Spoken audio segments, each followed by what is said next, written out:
Okay बच्चों, तो आज हम लोग पढ़ने वाले हैं ये न्यूक्लियर केमिस्ट्री लेक्चर सीरीज में। This is the second lecture जिसमें हम लोग ये पढ़ेंगे कि जो रेडियो एक्टिव डिके पिछली क्लास में देखे थे, बेसिक बातचीत हुई थी, तो वो रेडियो एक्टिव डिके में सीरीज और पैरेलल रेडियो एक्टिव डिके की बातचीत आज करेंगे। और सीरीज और पैरेलल रेडियो एक्टिव डिके पहले इसलिए पढ़ा दे रहे हैं क्योंकि ये सीरीज और पैरेलल रेडियो एक्टिव डिके एकदम वैसा ही है जैसा कि आपने पढ़ा था कहां पर, as we have done in chemical kinetics. तो this is exactly similar to that series and that parallel chemical reactions जिसको हमने एनालाइज किया था केमिकल काइनेटिक्स में, और जिसके विषय में सारे बहुत जो उसके रिजल्ट्स आते थे सबको डिराइव करके लिखा था। तो चूंकि वो अभी ताजा है, एक दो लेक्चर पहले ही केमिकल काइनेटिक्स में वो सब चीजें हम लोग की हैं, आखिरी में पढ़े थे केमिकल काइनेटिक्स में, तो उसको पहले निपटा देते हैं, फिर आगे और न्यूक्लियर केमिस्ट्री की बात है उसके बात करेंगे। ओके, तो चलो बच्चों शुरू किया जाए सीरीज या parallel radio active decay. Series and parallel radio active decay देखें तो शुरुआत करते हैं बच्चों। Okay, so let's begin with से पैरेलल रेडियो एक्टिव डिके से स्टार्ट करते हैं। पैरेलल रेडियो एक्टिव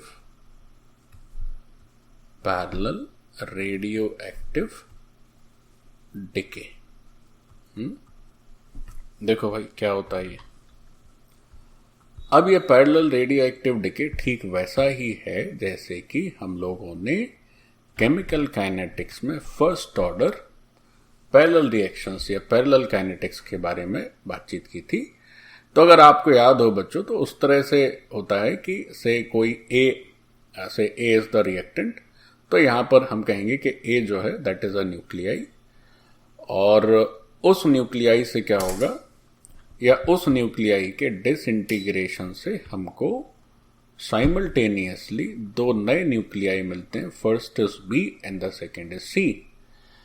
अच्छा, अब ये जो पहली रिएक्शन है, इस पहली रिएक्शन का डिके कांस्टेंट है से λ1, और ये जो दूसरा रिएक्शन है इसका डिके कांस्टेंट है से λ2।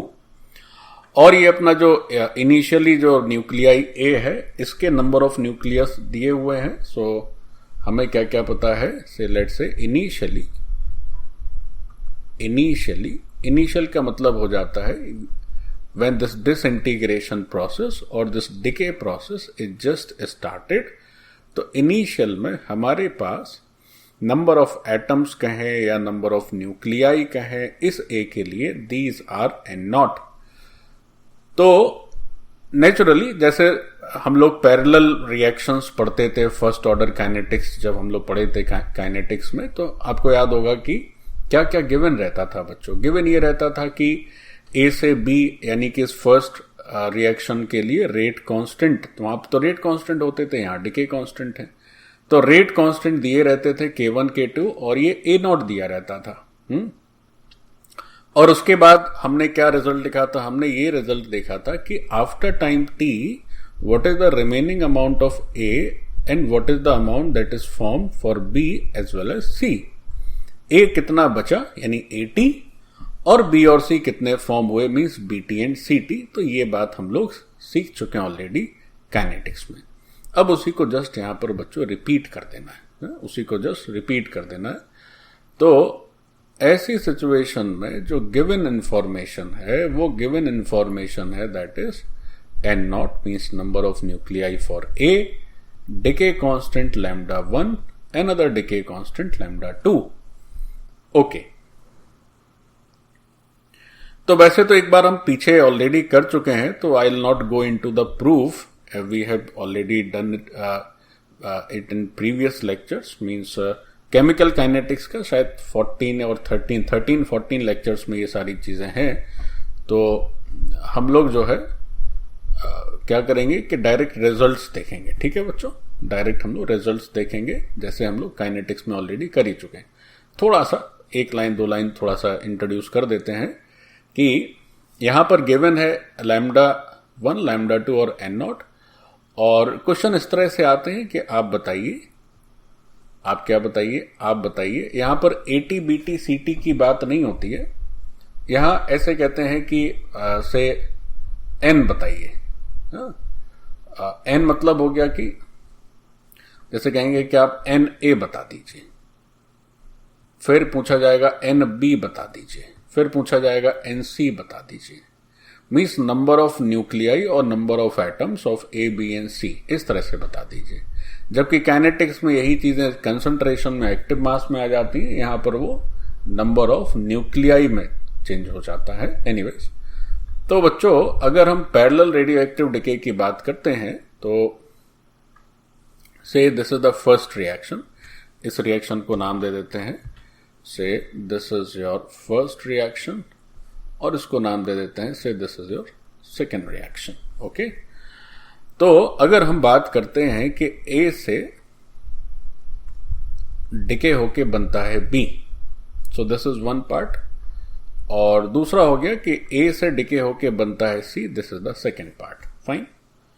तो अगर इस फर्स्ट पार्ट की चर्चा करें, इस फर्स्ट पार्ट की बात करें, तो फर्स्ट पार्ट में क्या लिखेंगे बच्चों?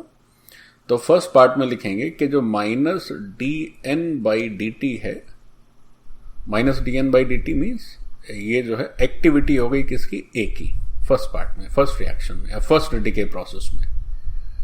So this activity is how much? Decay, radioactive decay, as we all know, this is a first order kinetics, so this is λ1 into capital N. और इसी को लिख सकते हैं कि जितना पार्ट A का डिके होगा उतना ही B का फॉर्मेशन होगा, so this can be written as dNB/dt। Similarly अगर हम ऐसे लिखना चाहें कि माइनस dN/dt की वैल्यू दूसरे रेडियो एक्टिव डिके के लिए क्या होगी, तो हम लिखेंगे λ2N and its value is dNc/dt। तो अगर dN/dt नेट लिखा जाए, मीन्स टोटल डिके कितना हो रहा है, तो टोटल डिके बच्चों क्या होगा? दोनों ये जो रेडियो एक्टिव डिके पैरेलल चल रहे हैं, इनमें जो डिके है उन दोनों का समेशन। तो अगर हम ऐसे कहें कि भाई ठीक है सर, बात आपकी समझ आ गई, कृपया करके हमको माइनस dN/dt की जो नेट वैल्यू है उसके बारे में बता दीजिए। So what would be your answer? Your answer would be λ1 plus λ2 into N। तो अगर थोड़ा सा पीछे का थोड़ा सा अगर याद है, और जिन्हें याद नहीं भी है वो क्या कर सकते हैं, पीछे के लेक्चर से देख सकते हैं, तो आपको याद होगा कि ये जो टर्म है λ1 plus λ2, इसे पढ़ा जाता था that this is now lambda net. ये बच्चों नेट डिके कांस्टेंट हो गया। ये इस पैरेलल डिके का नेट डिके कांस्टेंट हो गया, या ये A से जो भी डिके हो रहा है उसका ये नेट डिके कांस्टेंट हो गया, या इफेक्टिव लैम्डा हो गया, जो भी कहना चाहें। तो ये एक बहुत ही इंपॉर्टेंट रिलेशन है that minus dN/dt net and its value is how much? This is λ1 plus λ2N। So this becomes the effective, lambda effective या लैम्डा नेट। अच्छा ठीक है।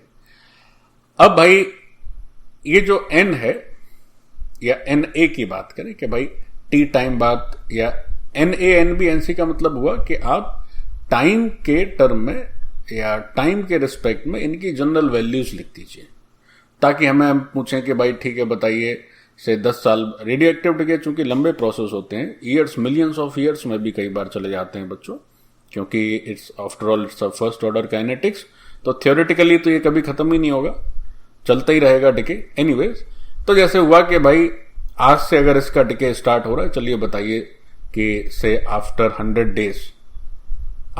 Days what is the remaining amount of this A, what is the remaining number of nuclei for A and how many number of nuclei of B and C are form. ऐसे question पूछे जाते हैं, time दे दिया जाएगा, NA पूछा जाएगा, NB पूछा जाएगा और NC पूछा जा सकता है। तो हमें बहुत आसानी से जवाब दे देना है। देखो कैसे,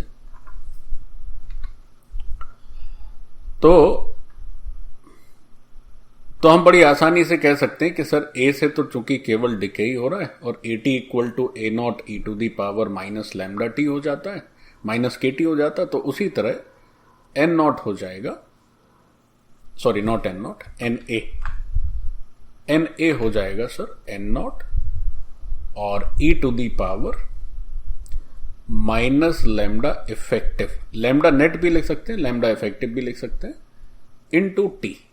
और you can say sir this N A is N naught e to the power minus lambda 1 plus lambda 2 into T, e to the power minus lambda 1 into lambda 2 into T. तो ये हो गया आपका result number 1। This is your result number 1 जो हमें बताता है कि after time T what would be the remaining number of nuclei for A? Okay. So this is your first result. This is your first result. Similarly, as we have done in kinetics. ठीक है प्यारे बच्चों, और कोई पूछने लगे कि ठीक है भाई तुम्हारी बात तो हमको समझ आ गई, बेटा जरा ये बताओ कि ये Na क्या है, तो आप कहेंगे ये Na है sir this is number of nuclei of A at time T, या कोई इसको ऐसे भी कह सकता है this is number of atoms of A at time T. Decay होने के बाद ये बचा। अब इसी को अगर हम लॉग के टर्म में लिखना चाहें तो भी लिख सकते हैं बच्चों। कैसे, आपको याद होगा कैसे लिखते थे हम लोग, इसको लिख सकते हैं lambda 1 plus lambda 2 means lambda effective, this is equal to 2.303 by T into log base में 10 और एन ए या डिवाइडेड बाई एन नॉट, या केवल N divided by N naught भी लिखा जा सकता है। So this is your same expression, उसको लेकिन हमने एक्सपोनेंशियल की जगह लॉग के टर्म में बेस में 10 करके कन्वर्ट कर दिया। आप ऊपर जो भी लिखा हुआ है इसका आप लॉग लेंगे तो you will get the same expression. तो ऐसे भी याद रख सकते हैं इसको। चलो, तो ये तो बात हुई कि लैम्डा 1 प्लस लैम्डा 2 की वैल्यू या Na की वैल्यू टी के टर्म में कैसे लिखी जाती है। सो ये तो बेसिक फर्स्ट रिजल्ट रहा। अच्छा ठीक है, अब बच्चों इसी में एक्चुअली बच्चों ये जो सीरीज और पैरेलल की बातचीत है हम लोग केमिकल काइनेटिक्स में भले ही पढ़ लिए हैं, बट उसका असल में जो इंपॉर्टेंस है वो रेडियो एक्टिविटी में ही होता है। रेडियो एक्टिविटी में ही सीरीज और पैरेलल जो डिके होते हैं उनका इंपॉर्टेंस है। केमिकल काइनेटिक्स में चलो बात चली फर्स्ट ऑर्डर में तो पढ़ लिए, बट क्वेश्चंस बच्चों रेडियो एक्टिविटी से ही आने की प्रोबेबिलिटी ज्यादा रहती है अगर सीरीज और पैरेलल डिके आएगा। एनीवेज, तो ये काम निपटा। अब आगे बढ़ते हैं। अब जैसे एक बात और चर्चा की जाए, फिर से समझ लीजिए, चूंकि सीरीज और पैरेलल का रेडियो एक्टिव डिके में ज्यादा इंपॉर्टेंस है तो उसको थोड़ा एक बार ठीक से समझ लेंगे। अगर ऐसे पूछा गया कि भाई बताइए कि number of nuclei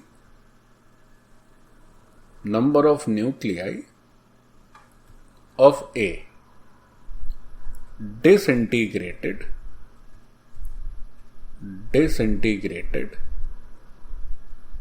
in time t, इसका क्या जवाब होगा?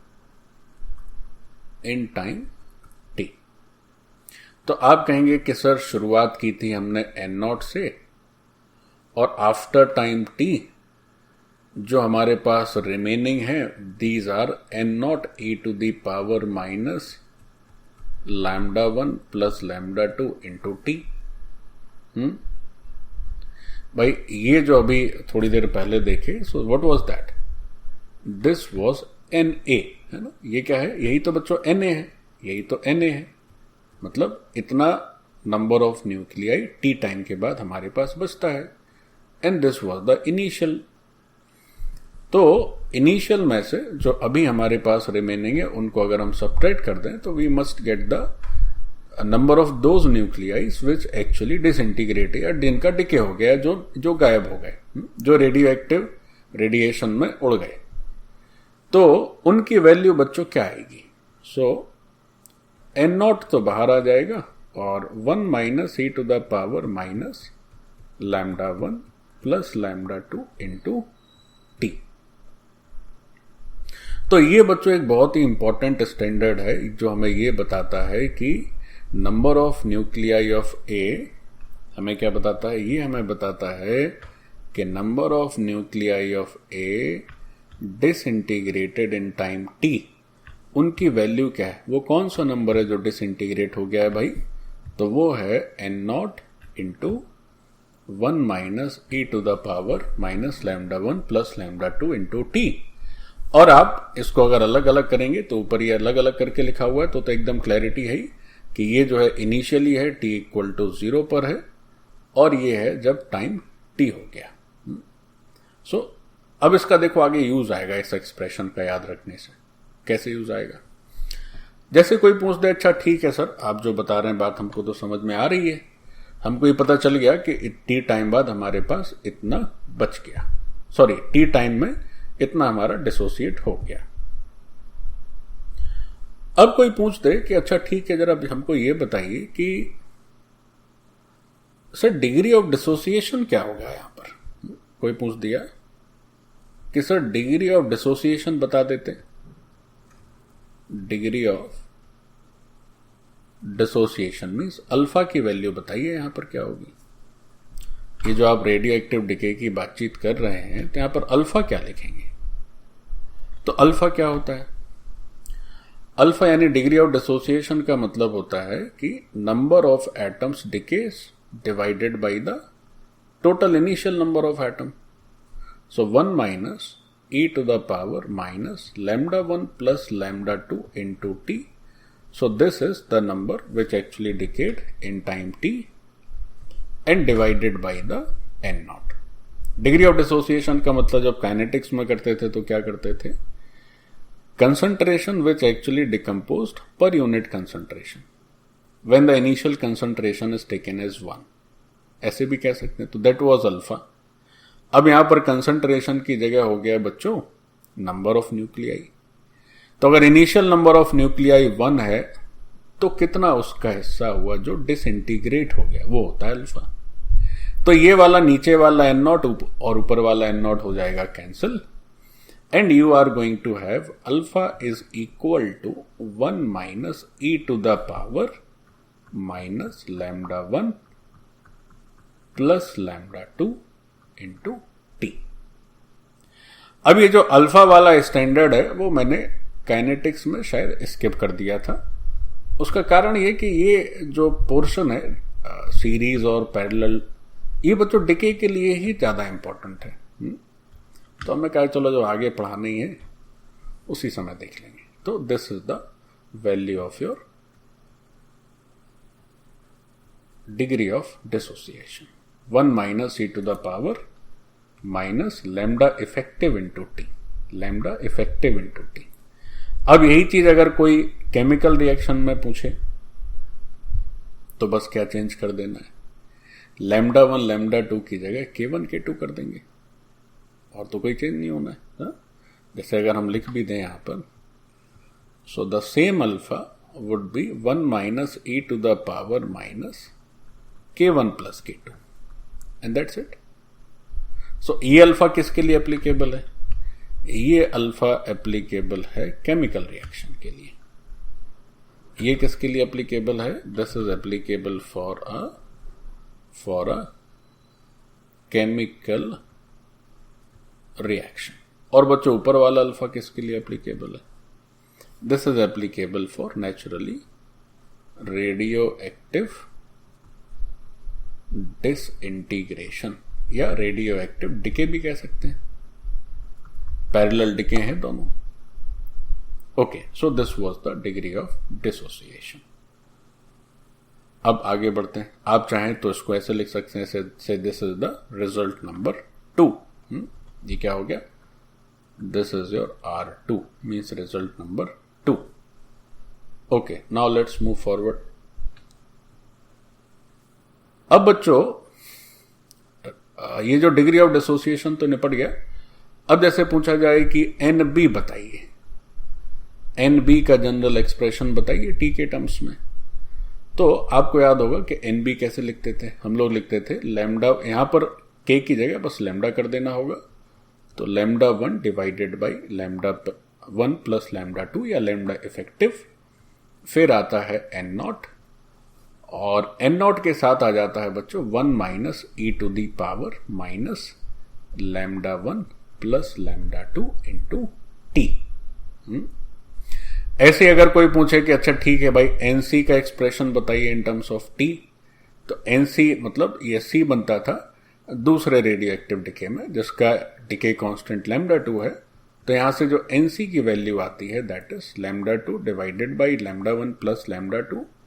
फिर हो जाता है N0 और 1 minus e to the power minus lambda 1 plus lambda 2 into T.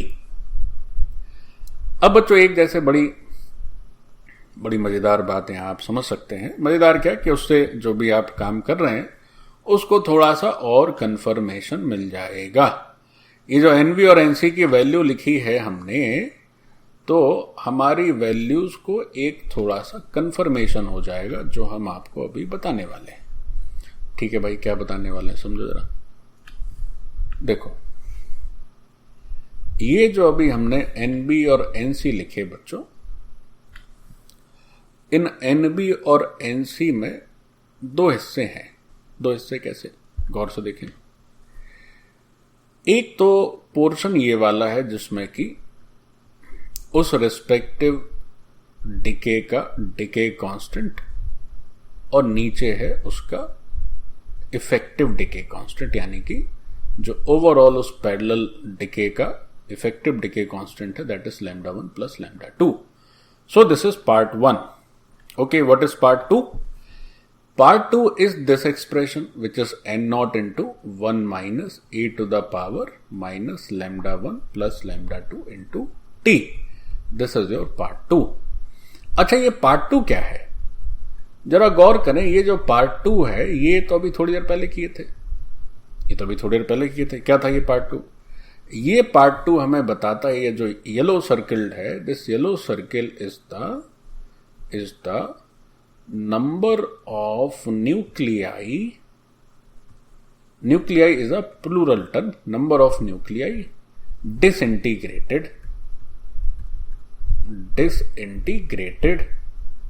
इतने न्यूक्लियाई जो थे वो डिसइंटीग्रेट हो गए. अब जरा ये थोड़ा सोचने की बात है कि भाई वी स्टार्टेड विथ ए और ए के भी N0 न्यूक्लियाई से हमने स्टार्ट किया. अच्छा ठीक है, अब ए के जब N0 न्यूक्लियाई से हमने स्टार्ट किया तो, और ए से ही बन रहे हैं दोनों, बी और सी ए से ही बन रहे हैं. तो जरा सोचिए बच्चों कि ए का जितना या ए के जितने भी नंबर ऑफ न्यूक्लियाई डिसइंटीग्रेट हुए वही तो बच्चों दरअसल बी और सी का काम करेंगे. जैसे हमने कहा कि भाई चूंकि इस रिएक्शन में जो 3 टर्म्स इन्वॉल्व हैं तीनों का कोफिशिएंट 1 है, तो अगर कहा जाए कि ए से 5 न्यूक्लियाई डिकम्पोज हुए या डिसइंटीग्रेट हुए या डिके हुए, तो उन्हीं 5 में से कुछ हिस्सा बी का हो जाएगा और कुछ हिस्सा सी का हो जाएगा. बी और सी कहीं स्वर्ग से तो कुछ ला नहीं रहा है. जो भी बी और सी बन रहा है बन किससे रहा है? ए से ही तो बन रहा है. तो जितना ए डिकम्पोज होगा उतना ही बी और सी का फॉर्मेशन होगा. So if these 3 coefficients are equal means, और you can say 1, then what would happen? हमें यह जरूर क्लैरिटी होनी चाहिए कि जितने नंबर ऑफ न्यूक्लियाई ए से डिसइंटीग्रेट हो रहे हैं वो दरअसल बी और सी के न्यूक्लियाई का समेशन है. मीन्स एनबी और एनसी का समेशन होना चाहिए. एनबी और एनसी का समेशन होना चाहिए. क्या समेशन होना चाहिए? तो एनबी और एनसी का जो समेशन है वो आना चाहिए number of A disintegrated, number of nuclei of a decade कह दें या डिसइंटीग्रेटेड कह दें, एक ही बात है बच्चों।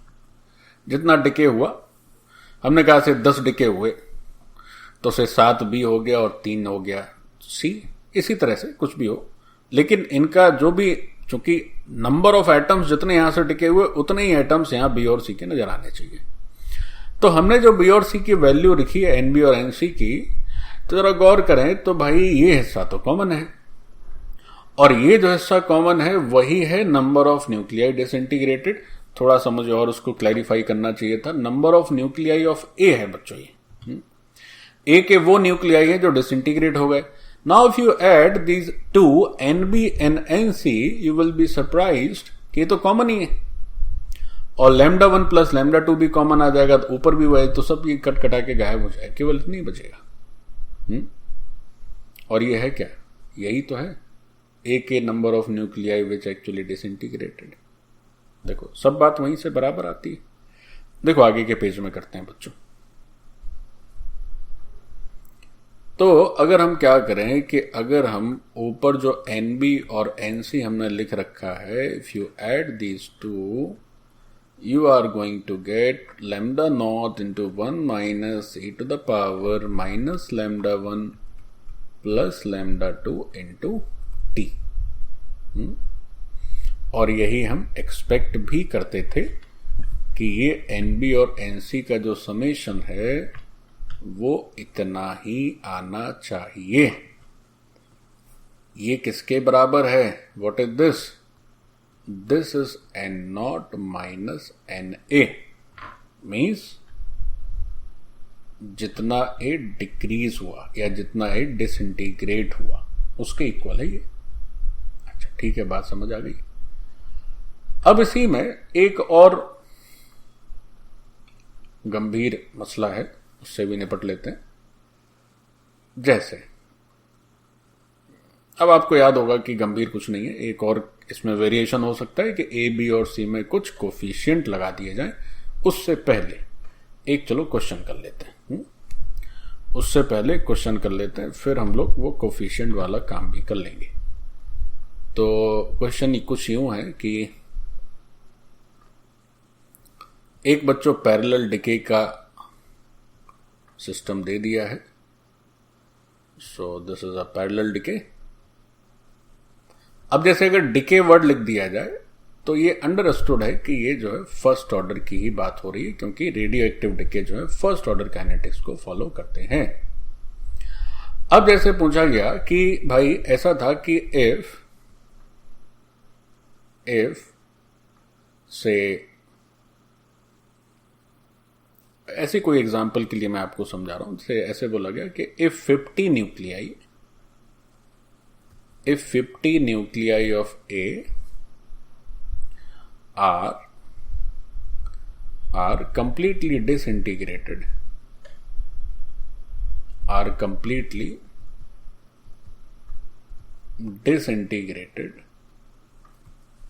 into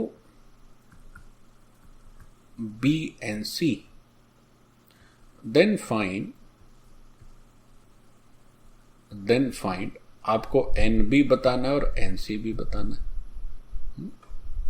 एन बी भी बताना और एन सी भी बताना है। देखो क्या हम कर पाते हैं, देखो आसानी से कर पाएंगे बच्चों। कैसे? In this question this N naught is given as 50, N naught is given as 50। अब ये पूछा जा रहा है कि अगर ए के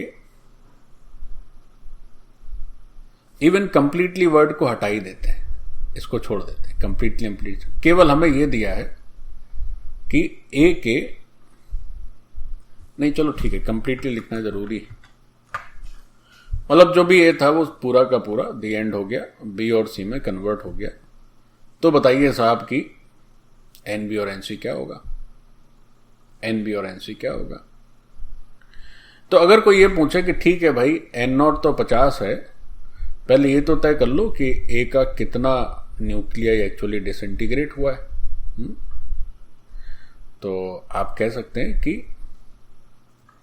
number of nuclei of A disintegrated, वो भी तो 50 है, क्योंकि 50 दिया था और ऐसा बोला जा रहा है कि पूरा का पूरा खत्म हो गया। अच्छा ठीक है, तो अभी थोड़ी देर पहले हम लोगों ने एनबी और एनसी की बात करी, तो जब इनकी इंडिविजुअल वैल्यू लिखी जाती थी तो ये तो दोनों में ही आता था, उसके साथ आ जाता था lambda 1 divided by lambda 1 plus lambda 2। तो अब थोड़ी एक मिस्टेक हो गई गलती से कि इन दोनों का भी कुछ हमें लैम्डा 1 लैम्डा 2 लिख देना चाहिए। तो लैम्डा 1 की वैल्यू चलो लिख लेते हैं 2, और प्यारे बच्चों लैम्डा 2 लिख देते हैं चलो 3। ठीक है, तो दोनों पैरेलल रिएक्शन का डिके कांस्टेंट भी दे दिया है। फाइन। सो अब अगर हम एन बी लिखना चाहें तो एन बी क्या लिखेंगे, lambda 1 divided by lambda 1 plus lambda 2 into ये होता है। तो ये क्या होता है भाई, ये होता है कि कितना डिके हुआ ए, कितना डिके हुआ ए। तो ए कितना डिके हुआ, ए के 50 न्यूक्लियर डिके हुए, सो दिस इज 50। ये जानबूझ के मैंने 2 और 3 लिखा है ताकि ये 5 हो जाए और 50 से आराम से कट के आराम से आसान सा answer they they. So now this is 20। ऐसे अगर कोई पूछे चलिए साहब एनसी बताइए, तो एनसी हो जाएगा 30, क्योंकि lambda 2 divided by lambda 1 plus lambda 2 और into into into into into कितना डिके हुआ ए, सो दिस इज 30। तो नेचुरली इन दोनों का जो समेशन है that must be equal to initial A which is 50। तो एक तो ये बात निपटी। अब एक और थोड़ा सा इसी में एक वेरिएशन कर, अब पैरेलल डिके में आगे की बातें करें उससे पहले एक छोटी सी चीज समझ लेते हैं, है ना, तब उसको समझने का सही मतलब समझ आएगा। जैसे हमने कहा कि भाई ऐसा है कि से 2a लिखा हुआ है और 2a से, या चलिए ये भी छोड़िए, ऐसे करते हैं। जैसे हमने कहा कि भाई a लिखा हुआ है और a से बन गया एक बार b, एक तो ऐसा लिखा हुआ है, और एक बार a लिखा हुआ है और a से बन गया से 3b, एक बार ऐसा लिखा हुआ है। ठीक है, तो इन दोनों को बताने का लॉजिक औचित्य क्या है, औचित्य है बच्चों, देखो जैसे क्या हुआ कि हमने कहा कि भाई ऐसा है सर कि शुरुआत में t इक्वल टू 0 पर इस a के कुछ हमारे पास नंबर ऑफ न्यूक्लियाई दिए हुए थे, तो से n0 दिए हुए थे। फाइन, यहां भी n0 और यहां भी n0। ठीक, अब आफ्टर टाइम t, अब जब टाइम t हुआ तो टाइम t पर क्या हुआ कि इस n0 में से कुछ न्यूक्लियाई डिसइंटीग्रेट हो गए। तो कितने डिसइंटीग्रेट हुए, मान लेते हैं सर n डैश डिसइंटीग्रेट हुए, तो b के कितने न्यूक्लियाई बनेंगे, तो सर नेचुरली n डैश ही बनेंगे। जितना a का निकला उतना ही b का फॉर्मेशन होगा। लेकिन अगर हम पड़ोसी की बात करें तो n0 से निकला तो n डैश, लेकिन b के बने कितने, b के बने बच्चों 3n डैश। ये बेसिक काइनेटिक्स है, बेसिक रिएक्शन का एक लॉजिक है। तो यहां पर जितना डिसइंटीग्रेट हो रहा है बच्चों उतना ही बी बन रहा है, यानी कि जितना ए का मॉलिक्यूल ए का नंबर ऑफ न्यूक्लियर डिसइंटीग्रेट हुआ उतने ही बी का फॉर्मेशन हुआ। लेकिन यहां ऐसा नहीं, यहां डिसइंटीग्रेट हुआ ए को बने 3, क्योंकि यहां पर एक ए से 3 बी बनते हैं। तो ए का अगर एन डैश डिसइंटीग्रेट होगा तो बी के 3 एन डैश का फॉर्मेशन होगा। तो ये फर्क है। तो अभी जैसे बात जो पैरेलल काइनेटिक्स की उसमें हमने देखा कि ए से बनना था बी और ए से बनना था सी, तो हमने ये बात कह के निपटा दिया कि भाई जितना ए डिसइंटीग्रेट हुआ है that must be the summation of N B plus N C. लेकिन अगर मान लीजिए अपना यही पैरेलल काइनेटिक्स जो है, अब चलो उसको हम लोग क्या करते हैं कि इसको लिख लेते हैं case 2, case 2 of parallel kinetics. तो व्हाट इज केस 2? केस 2 में क्या है कि मान लीजिए इस तरह से काइनेटिक्स दे दिया दैट एन ए ना देके एन ए दे दिया। ठीक है प्यारे बच्चों, और इस N A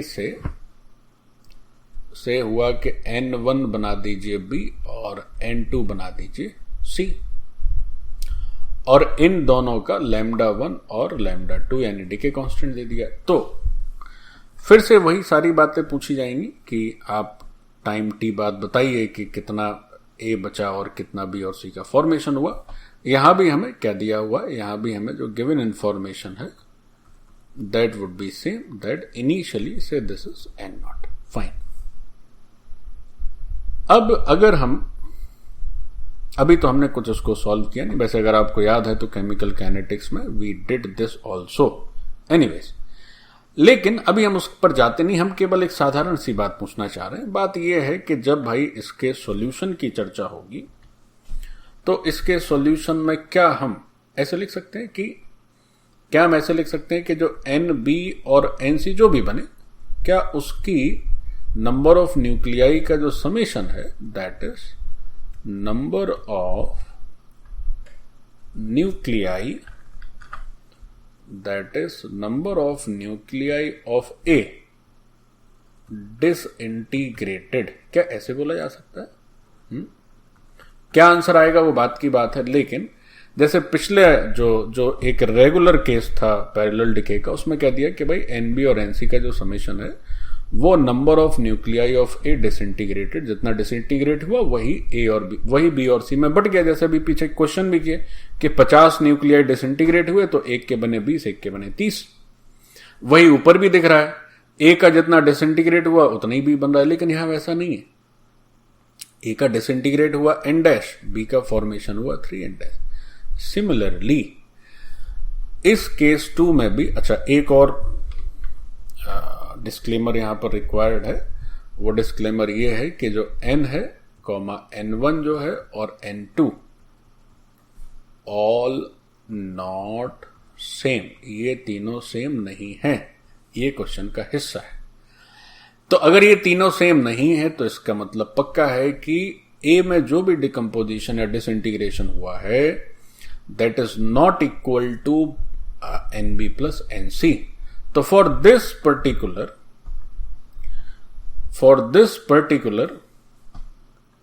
system this may not be always true, this may not be always true। अब देखो, अब और गहराई में अगर हम जाएं तो आपको ये पूछना चाहिए था सर आपने इतना पढ़ा दिया, मे नॉट भी काहे बोल रहे हैं? आपको बोलना चाहिए ना सर ये तो ट्रू हो ही नहीं सकता है, कहां से ट्रू हो जाएगा? एनबी और एनसी का जो समेशन है वो number of nuclei of A disintegrated कभी नहीं होगा, ऐसा बोलिए तब तो हम माने।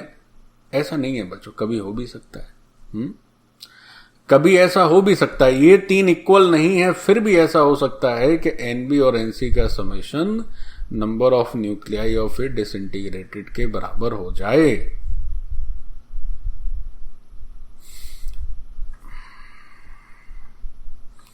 तो क्या लिखेंगे? This is not always true, this is not always true but may be true sometime, not always true but may be true in some cases। तो अब चक्कर है कि सर ये कब सही हो सकता है?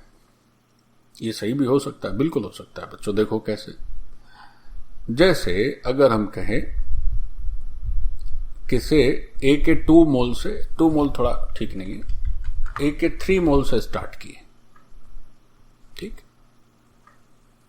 और 1 मोल बना दिए। मोल की बात कर रहे हैं, मोल तो रिएक्शंस में होते हैं। यहां से 3 न्यूक्लियाई से स्टार्ट किया और 1 न्यूक्लियाई हमने बी का बना दिया और 2 न्यूक्लियाई सी के बना दिए। मतलब ये हुआ बच्चों कि ये जो छोटा n है ये इस n1 और n2 का समेशन उसके इक्वल है। तो हमेशा ध्यान रखेंगे अगर ऐसा कभी हो गया तो उसका मतलब क्या होगा? इसका मतलब ये होगा कि जितने न्यूक्लियाई यहां से डिसइंटीग्रेट होंगे और यहां जितने फॉर्म होंगे वो दोनों एग्जैक्टली सेम होंगे। एक हम एग्जांपल करके दिखाते हैं आपको। तो ये अगर n1 प्लस n2 का समेशन n है तो जो पीछे वाली बात है वो बात जरूर ट्रू होगी। सो ट्रू व्हेन क्या हो, जब ये n इस n1 प्लस n2 का हो जाए समेशन। इसको एक साधारण लीनियर रिएक्शन से समझने का प्रयास करते हैं, तो और बात स्पष्ट हो जाएगी। जैसे हमने लिखा कि भाई ऐसा है कि जो 3a है ये दो हिस्सों में बट जाता है, b में और 2c में। वो अलग अलग बटे, पैरेलल में बटे, एक में बट जाए, हमें तो नंबर ऑफ न्यूक्लियाई से मतलब है। गौर करें तो बात ऐसी है कि भाई शुरुआत में हमारे पास इसकी संख्या n0 है, ये थे ही नहीं और ये भी नहीं थे। और टाइम t के बाद क्या हुआ कि इस n0 में से 3n' निकला, तो यहां फॉर्मेशन हुआ n' का और यहां फॉर्मेशन हुआ 2n' का। This is the basic of chemical reaction. Basics हैं ये तो काइनेटिक्स के।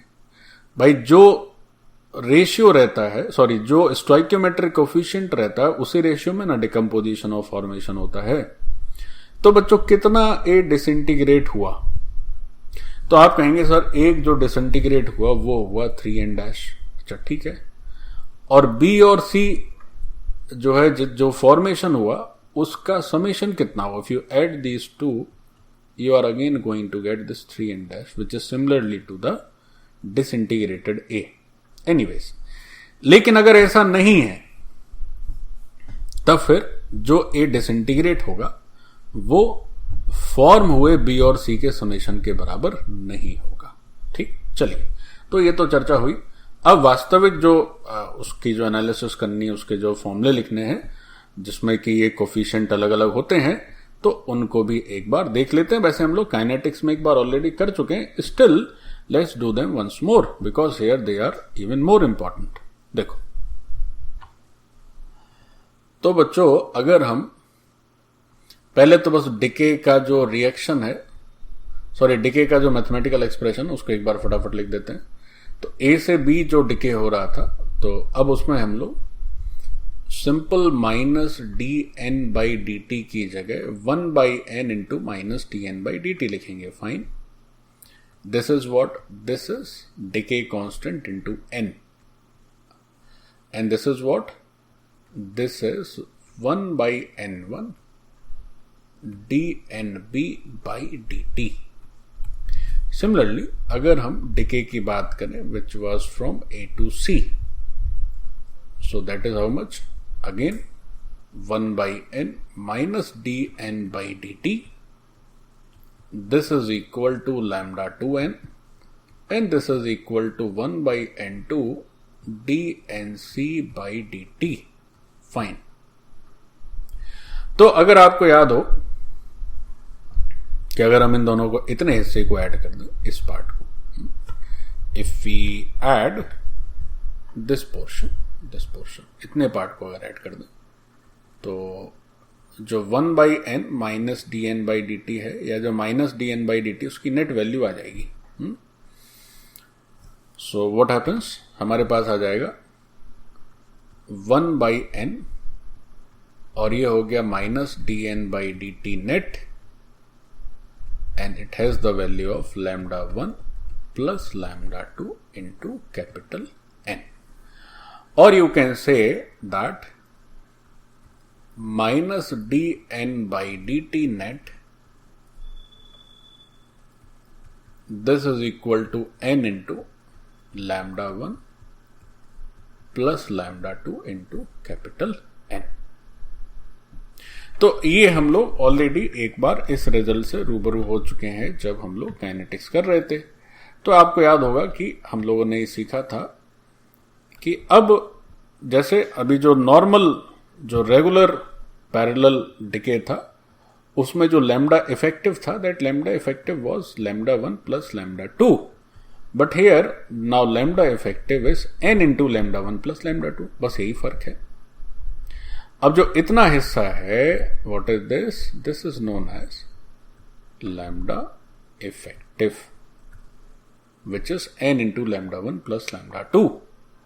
तो अगर हम ये देखें कि भाई जो A है, अब उस उस ए के एंड आफ्टर टाइम टी कितना उसका नंबर ऑफ न्यूक्लियाई रिमेनिंग है, तो उसमें जो लैम्डा इफेक्टिव है उसकी जगह बस हमें ये वैल्यू रिप्लेस कर देनी है। मतलब लैम्डा 1 प्लस लैम्डा 2 लिखते थे, अब एन से मल्टीप्लाई और कर देना है। कर लेते हैं फटाफट। तो भाई फिर से वही 3 रिजल्ट्स की बात आती है कि अगर हम चाहें कि हमें एन ए बता दीजिए, यानी ए का number of nuclei after time T, so this would be N naught into e to the power minus N, और उसके बाद lambda 1 plus lambda 2 T. So this is the first result. Now if someone ask, अच्छा sir N B बता दीजिए। अब आपको याद होगा जैसे हम लोग जब बी और सी के कंसंट्रेशन करते थे काइनेटिक्स में, तो क्या करते थे? तो बच्चों N naught into 1 minus e to the power lambda effective into T, वो तो रहता ही था, तो यहां भी रहना है, ये तो यहां भी रहना है। ये क्या है? ये बताता है कि कितना ए डिसइंटीग्रेट हो गया। अब इसके साथ नीचे आता था लैम्डा 1 प्लस लैम्डा 2, तो यहां पर N into lambda 1 plus lambda 2। अब अगर काइनेटिक्स का थोड़ा सा रिजल्ट याद है तो वैसे तो अगर हम अभी थोड़ी देर पहले जो पैरेलल पढ़े तो उसमें lambda 1 divided by lambda 1 plus lambda 2 था, तो यहां पर यह था लैम्डा इफेक्टिव, तो इफेक्टिव है तो एन और आ गया। अब यहां पर बच्चों ऊपर आ जाएगा n1। ऐसे हमने सेम काइनेटिक्स में भी किया है। सिमिलरली अगर nc लिखना हो तो this would be written as this is n2 lambda 3 divided by n lambda 1 plus lambda 2 into n naught, और 1 minus e to the power minus n lambda 1 plus lambda 2 into T. ठीक है ठीक है ठीक है। ये बच्चों थोड़ा सा यहां पर एक प्रिंटिंग मिस्टेक हो गया। मिस्टेक ये हो गया कि यहां पर ये लैम्डा 2 होना चाहिए। Now it is fine. तो ये तो हुए प्यारे बच्चों 3 रिजल्ट्स जो हमें क्रमशः एन ए, एन बी और एन सी की वैल्यू बताते हैं, जो कि टाइम टी पर ए, बी और सी के नंबर ऑफ न्यूक्लियाई को रिप्रेजेंट करते हैं। ठीक, ये क्या रिप्रेजेंट करते हैं? टाइम टी पर ए, बी और सी के नंबर ऑफ न्यूक्लियाई, या आप कहें नंबर ऑफ एटम्स, इनको रिप्रेजेंट करते हैं।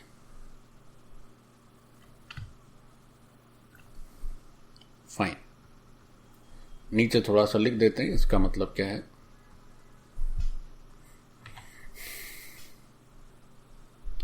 ये जो N A comma N B comma N C है, this is number of nuclei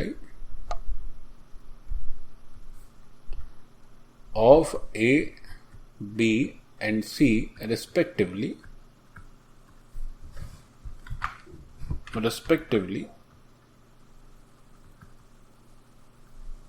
after time t,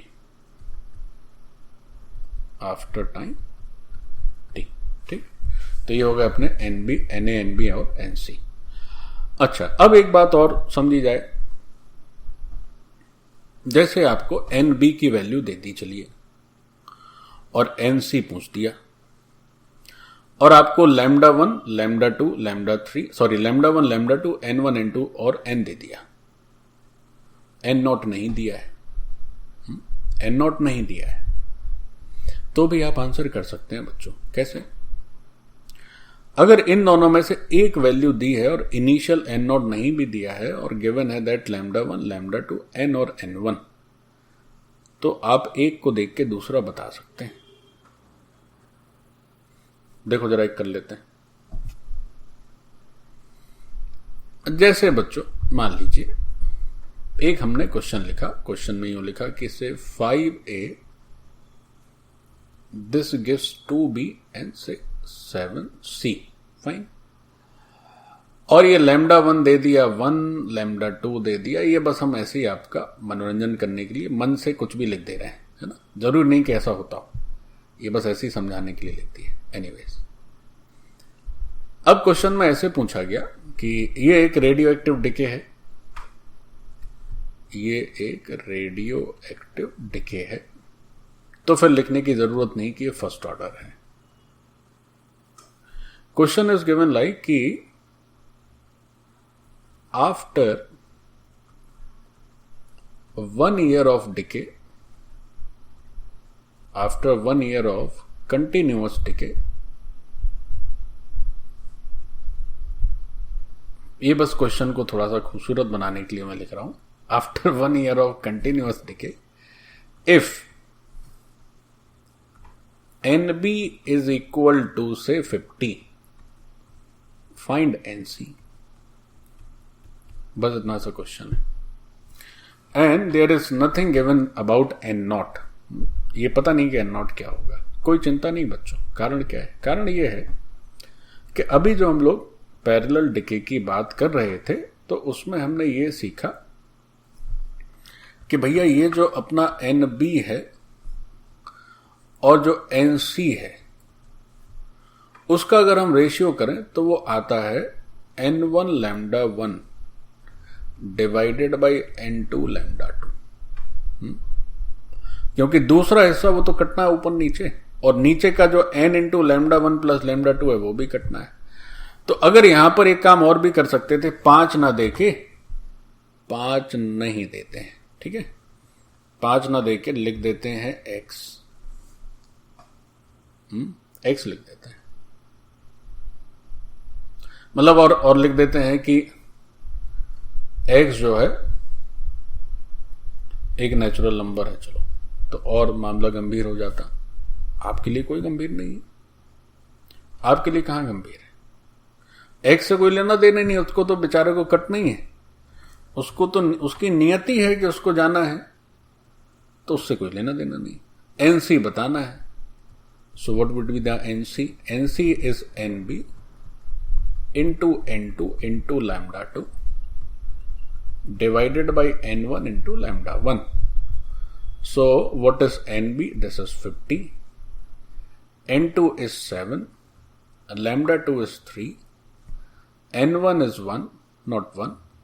Lambda 1 is 1 and n1 is 2 and lambda 1 is 1. So this is 25 into 7, 175, 175 into 3, तो 300 और 225 मतलब 525 हो गया। ये डन हो गया आंसर, एनसी की वैल्यू आ गई। कैलकुलेट कर लेना अगर कहीं कुछ ऊंच नीच हो गई हो तो इस तरह से हम बच्चों आराम से सारे आंसर इस तरह से पैरेलल के कैलकुलेट कर सकते हैं। और अगर आपको याद हो कि पैरेलल की जब बात हो रही थी तो उसमें हमने सीखा था कि कोई स्टेडी ऐसी बात होती नहीं है, वो तो सीरीज में ही चलता है। तो पैरेलल डिके निपटा। अब हम बात करने वाले हैं सीरीज डिके की। देख लेते हैं सीरीज डिके फटाफट। अच्छा बच्चों, एक पैरेलल का क्वेश्चन और कर लेते हैं, ठीक है, एक और कर लेते हैं। Let's do one more. से ऐसे लिखा हुआ है कि 3a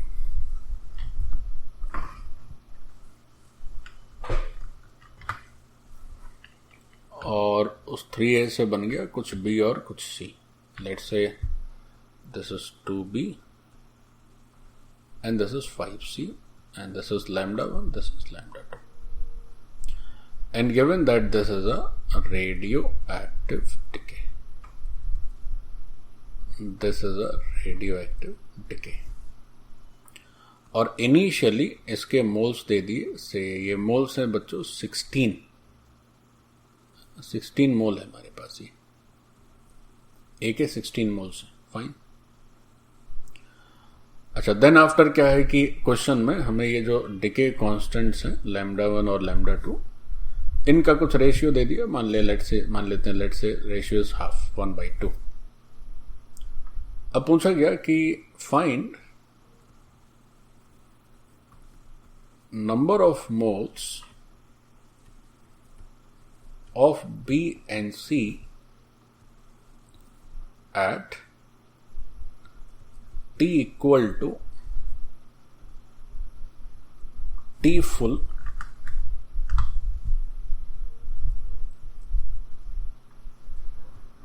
(3/4). कई बार T3/4 भी लिख देते हैं। तो T फुल का मतलब होता है पूरा खर्च हो जाए, T हाफ का मतलब होता है आधा खर्च हो जाए, T3/4 का मतलब होगा 3/4 पार्ट जो है वो डिकम्पोज या डिसइंटीग्रेट हो जाए, दैट इज T3/4। तो अब इस क्वेश्चन को कैसे निपटें इससे, देखो सबसे पहले तो ये T3/4 का मतलब समझें। तो T3/4 का ये मतलब है कि भाई हमारे पास कुल जो N0 है दैट इज 16। तो T3/4 का ये अर्थ निकलेगा कि 16 का 3/4 पार्ट डिकम्पोज हो जाए। What is T3/4? T3/4 is time in which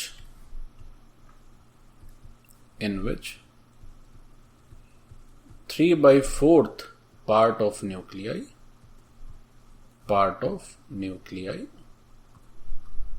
is decomposed या is disintegrated, ठीक, 3/4 हिस्सा डिसइंटीग्रेट हो जाए। तो ये जो 3/4 हिस्सा डिसइंटीग्रेट हो जाए, तो जो डिसइंटीग्रेटेड है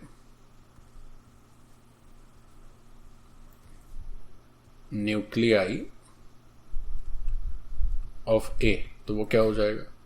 शुरुआत की थी हमने 16 मोल से, इनका 3/4, सो दिस इज 12 मोल्स। अच्छा, अब बी और सी के मोल पूछे गए, तो देखो बहुत आसान है, कैसे करना है। क्या पढ़े हम लोग ये पढ़ते थे कि जो एन बी है this is what, this is N1 λ1, तो N1 तो हो गया 2 और λ1 डिवाइडेड बाई n हो गया 3, नीचे लिखते थे λ1 प्लस λ2 इनटू, इसके साथ आता था बच्चों कि जितने मोल डिसइंटीग्रेट हुए किसके, ए के, या जितने न्यूक्लियर डिसइंटीग्रेट हुए ए के, so this disintegrated moles are 12 या डिसइंटीग्रेटेड न्यूक्लियर आर 12, बस हो गया, इतनी सी बात है। तो अब समस्या ये है कि सर N1 N2 तो पता है, λ1 λ2 तो पता नहीं, तो क्या करें? पता नहीं है बच्चों, लेकिन थोड़ा गौर से देखें तो you know the ratio, so now you can use that ratio. कैसे? आप क्या करें कि λ1 से चलिए डिवाइड कर देते हैं ऊपर नीचे, तो divide numerator and denominator by λ1, so this is 1 and this is λ2 by λ1 into 12। तो बच्चों 2/3 है तो 4, तो 8 ये हो गया, और नीचे हो गया 1/1 plus what is λ2 by λ1? It is 2. So the answer is 8/3 moles. But ये बच्चों जो 8/3 moles देख रहे हो, ये दरअसल NB है। Similarly you can find NC also, जैसे ये किया है, उसमें बस क्या हो जाएगा, N2 λ2, नीचे तो यही आएगा, into 12 भी यही आएगा, आप आराम से सॉल्व कर लेंगे।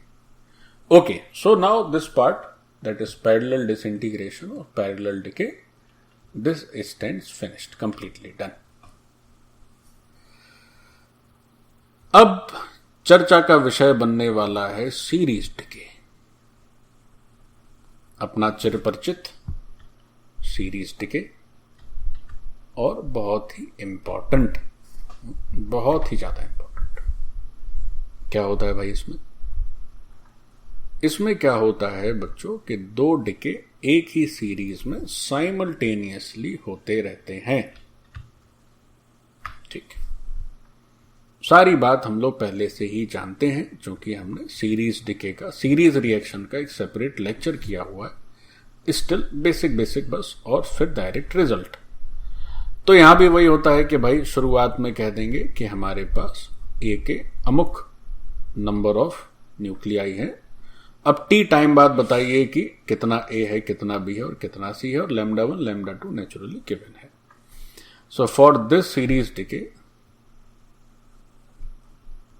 naturally 3 informations λ1 λ2 as well as this N0 given और फिर पूछेंगे एट एनी टाइम टी,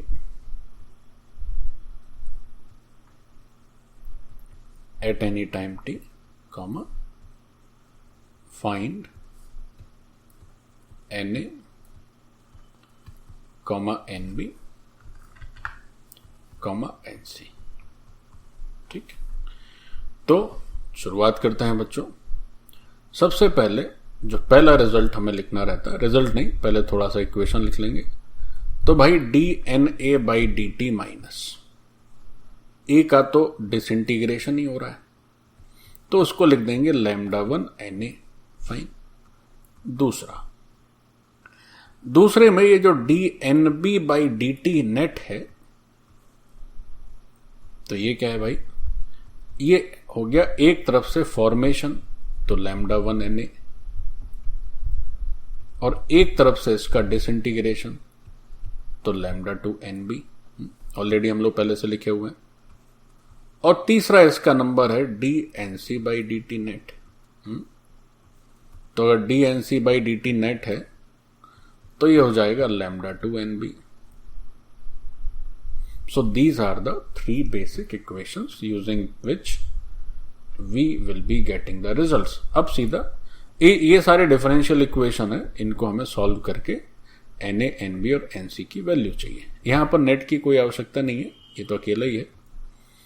चूंकि यहां पर बच्चों एक बार ये फॉर्मेशन हो रहा है और एक बार ये डिसइंटीग्रेट हो रहा है, इसलिए इसमें नेट वर्ड का यूज किया गया है।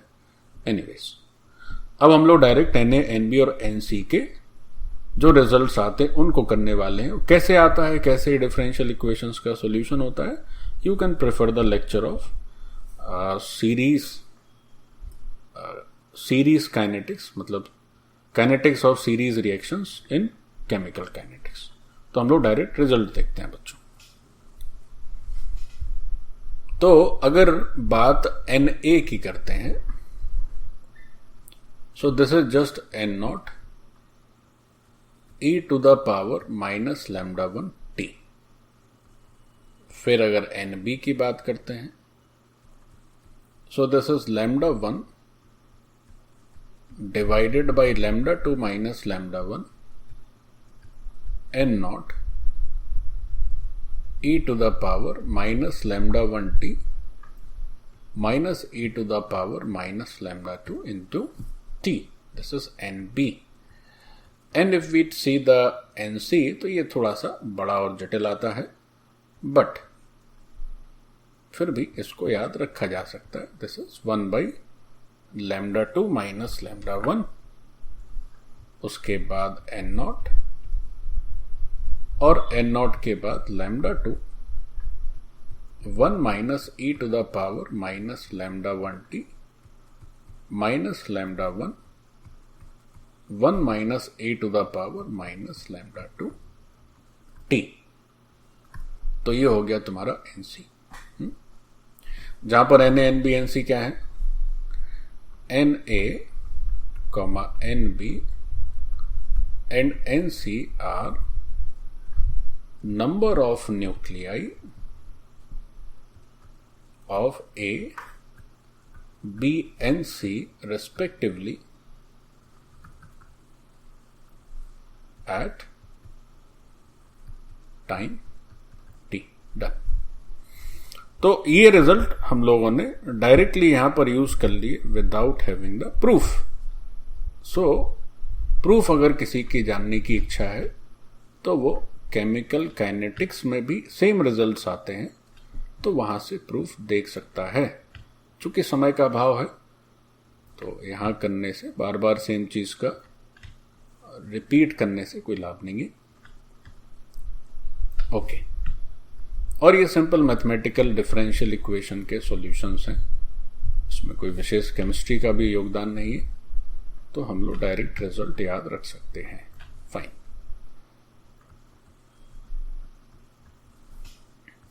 अब सीरीज रिएक्शन में दो तीन बातें और भी एक्स्ट्रा चलती हैं। जैसे एक टर्म आता है यहां पर स्टेडी स्टेट, उससे भी निपट लेते हैं जल्दी से। तो स्टेडी स्टेट में क्या होता है कि बी जिस रेट से फॉर्म हो उस रेट से ही खर्च हो, यानी dB by D T net जो है वो जीरो हो जाए, उस क्षण को हम स्टेडी स्टेट कहते हैं। देखो करते हैं। अब बात करते हैं प्यारे बच्चों स्टेडी स्टेट की। तो ये स्टेडी स्टेट क्या बोला है? अब ये स्टेडी स्टेट कोई नई बात नहीं है हमारे लिए। अगेन ये तो पूरा ही सेक्शन हमारे लिए पुराने ही फिर भी। तो स्टेडी स्टेट में क्या हो जाता है कि जो D N B by D T net हम लोग लिख रहे थे, जिसकी की वैल्यू लिखी थी हम लोगों ने lambda 1 N A minus lambda 2 N B, वो दरअसल 0 होती है। मतलब कि rate of formation of B is 0 at steady state.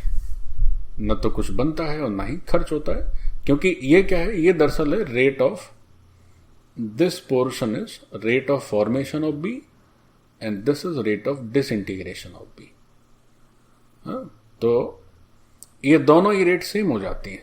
क्या हो जाता है, इसको ऐसे भी लिख सकते हैं कि जो लैम्डा 1 एन ए है ये होने वाला है लैम्डा 2 एन बी, और ये जो लैम्डा 1 एन ए है this is what, this is actually rate of formation of B. And what is this? This is rate of disintegration of B. तो ये दोनों ही रेट्स कैसे हो जाते हैं? सेम हो जाते हैं। अच्छा, तो कई बार पूछा जाता है भाई कि स्टेडी स्टेट का जो टाइम है वो बता दीजिए। तो जब हम इन दोनों में एन ए और एन बी की जो पीछे वाली वैल्यूज लिखिए थे उसको अगर हम रिप्लेस करके सॉल्व करते हैं तो we get a very simple relation, and वहां से जो टाइम निकल कर आता है स्टेडी स्टेट का, इसको टी नॉट लिख लेते हैं। तो ये स्टेडी स्टेट का जो टाइम आता है दैट इज लॉग बेस में ई अंदर लैम्डा 1 डिवाइडेड बाई लैम्डा 2, और नीचे आ जाता है प्यारे बच्चों lambda 1 minus lambda 2, lambda 1 minus lambda 2। तो क्या है कि टी नॉट पर हमें स्टेडी स्टेट मिल जाती है, लेकिन एक क्षण का ही ये चांदनी रहती है। अगले ही क्षण क्या हो जाता है, स्टेडी स्टेट का मामला समाप्त। उसके बाद जो बी का डिसइंटीग्रेशन है वो तेजी से होता है और फॉर्मेशन धीमे धीमे घटने लगता है। So T not is what, जो टी नॉट है it is the time eight which steady state is achieved. ये बच्चों सेक्शन पूरा सीरीज पैरेलल बहुत बहुत बहुत इंपॉर्टेंट है रेडियो एक्टिव डिसइंटीग्रेशन के लिए, तो कृपया इसको ठीक से इज्जत के साथ लें। Okay, done. अब बच्चों अगर हम देखें कि ए से बनता है बी और बी से बनता है सी, तो ये भी बात हमें ध्यान रखनी है कि स्टेडी स्टेट पर क्या होता है कि ए का फॉर्मेशन और ए का डिसइंटीग्रेशन सेम हो जाता है। उसके बाद क्या होता है कि डिसइंटीग्रेशन तेजी से होता है, फॉर्मेशन धीमे धीमे होता है। तो स्टेडी स्टेट एक ऐसा टाइम, एक ऐसा क्षण आता है इस सीरीज में, रिएक्शन में, जिस समय जो बी का रेट ऑफ फॉर्मेशन है वो हाईएस्ट होता है और उसके बाद ये गिरने लगता है।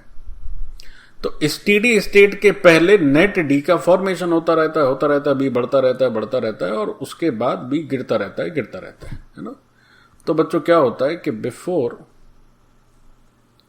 टी नॉट का मतलब हो गया स्टेडी स्टेट वाला टाइम, जो आपका डी बी नहीं, जो अपना D N B by D T net था बच्चों, वो पॉजिटिव रहता है, मतलब नेट फॉर्मेशन होता है। और उसके बाद क्या हो जाता है, स्टेडी स्टेट के बाद ये जो D N B by D T net होता है प्यारे बच्चों, ये हो जाता है नेगेटिव। या स्टेडी स्टेट के पहले बी का लगातार फॉर्मेशन होता रहता है, तो बी के नंबर ऑफ न्यूक्लियाई बढ़ते रहते हैं, उसके बाद गिरने लगते हैं। तो हम इस बात को, वैसे हम लोग ऑलरेडी कर चुके हैं ये सब चीज, एक बार फटाफट लिख लेते हैं कि before T naught comma net formation of B, net formation of B, और आफ्टर टी नॉट तब क्या होता है, नेट डिसइंटीग्रेशन ऑफ बी।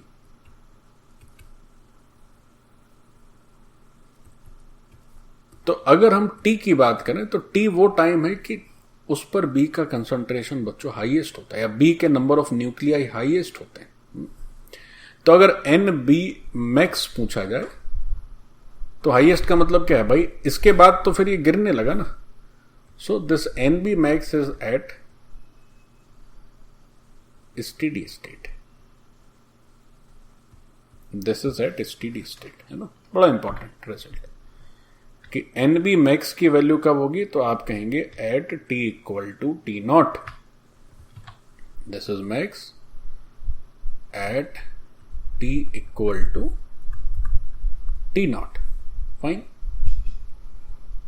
अब हमें अगर एन बी मैक्स की वैल्यू की चाहिए, तो अभी जो एन बी का फॉर्मूला लिखा था, उस एन बी के फॉर्मूले में ये जो टी नॉट का थोड़ी देर पहले फॉर्मूला लिखे थे, वो टी मतलब टी की जगह टी नॉट लिख दीजिए और टी नॉट की जगह ये वैल्यू लिख दीजिए।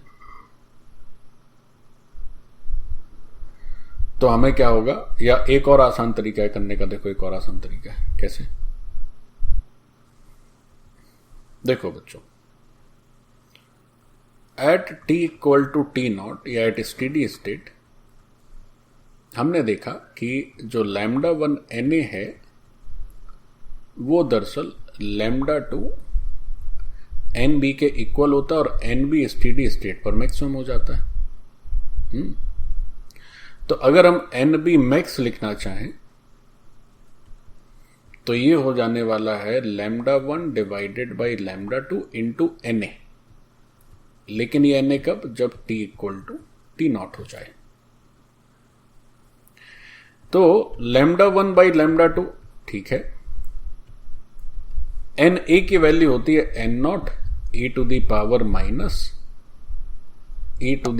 Minus lambda 1 into T.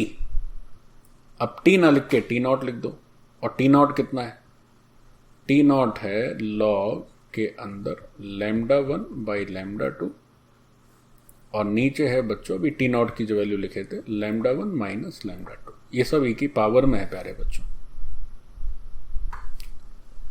मतलब ये जो हिस्सा है, this is what, this is actually ये वाला part, N A at steady state. अब इसमें टी की जगह हमने टी नॉट की वैल्यू जो अभी सॉल्व किए थे वो बस रिप्लेस कर दी। तो जब हम इसको सॉल्व करते हैं तो हमारा जो रिजल्ट आता है, so we get the result that N B max this is equal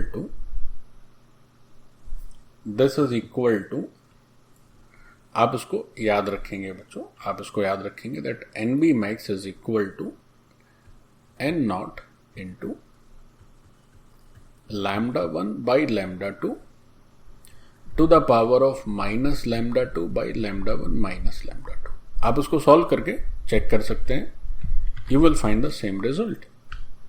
तो ये हुआ कि बी का मैक्सिमम नंबर ऑफ न्यूक्लियाई कब होता है, पहला सवाल। तो आप कहेंगे सर स्टेडी स्टेट पर होता है। तो कितना होता है, तो आप कह देंगे सर इतना होता है। तो स्टेडी स्टेट का टाइम क्या होता है, तो सर टी नॉट होता है। तो टी नॉट की वैल्यू क्या होती है, तो टी नॉट की वैल्यू ये हो गई, this is the value of T not. Okay, अब जैसे ये लिखे वैसे ही हम लोग केमिकल काइनेटिक्स जब पढ़ रहे थे तो उसमें अगर बी के मैक्सिमम कंसंट्रेशन की बात करें तो ऐसे लिख सकते हैं बी मैक्स। वो शायद मैंने नहीं बताया था आपको। उसका रीजन ही ये है बच्चों कि ये सब पोर्शन जो है वो ज्यादा इंपॉर्टेंट रेडियो एक्टिव डिके के लिए ही होता है। फिर भी चलो लिख देते हैं। तो वहां पर लैम्डा 1 लैम्डा 2 की जगह K1 K2 हो जाएंगे, माइनस K2 और K1 माइनस K2। तो ये सेम रिजल्ट हो गया किसके लिए, ये हो गया अपना, ये हो गया केमिकल रिएक्शन के लिए हो गया बच्चों। ये एक केमिकल रिएक्शन के लिए हो गया और जो ऊपर वाला था वो था रेडियो एक्टिव डिके के लिए। This is for a chemical. ध्यान रहे, radio active decay is not a chemical reaction. This is a nuclear reaction, and there is a lot of difference between chemical reaction and nuclear reaction. Okay, so this was all about the series and parallel for a radioactive decay. Thank you, bachcho.